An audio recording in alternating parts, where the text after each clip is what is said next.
Hello, my name is Bill Haley, and this is part of my 3-minute introduction series into Haley 2024, the movement's government reform ideas. This one's going to be on the Commander-in-Chief sector.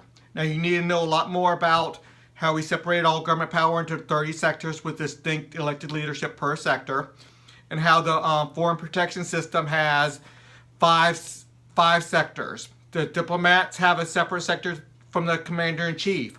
The military corporations are a separate sector, and there's a funding mechanism and another authorization agencies. So the Commander-in-Chief, the President has a lot of power right now in the current system. First of all, we take away all non-military stuff away from the President, financial regulations, healthcare regulations, family law, all that extra stuff. He doesn't have anything to do with that. He only deals with foreign policy and directing and being the officers of the military corps. Then within that, he has specific duties of only the Commander-in-Chief. He's the head of the officer corps. He's the top Commander-in-Chief, the president, if you will, of this one sector. So let's look at that. We have 12 different, everybody joins a CRA, a Commander-in-Chief CRA, that best matches their philosophy. Then the representatives proportionally vote on the top CIC, the top president, if you will, commanding the military. They don't declare war. That's another sector. That's a diplomat sector.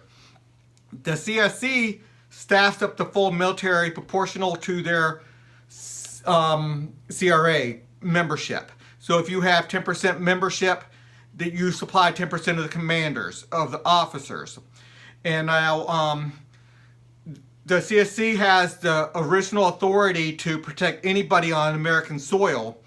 But if you're outside of American soil, you need the diplomats' approval with a 70% vote to declare war or conduct war outside of American soil.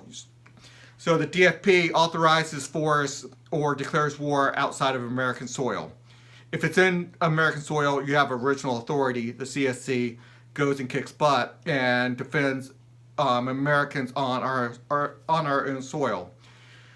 So all the representatives elect a top CSC, the president, if you will, and everybody must, all military personnel must obey the lawful orders, and that's very important, lawful orders within the guidelines of the CIC, the top CIC, the president, the main commander-in-chief.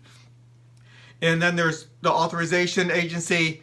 You have to look around that to see what that all involves. But that's the commander-in-chief sector, and you're just going to have to look at how that interacts with the rest of the full system. So keep on looking around. Thanks.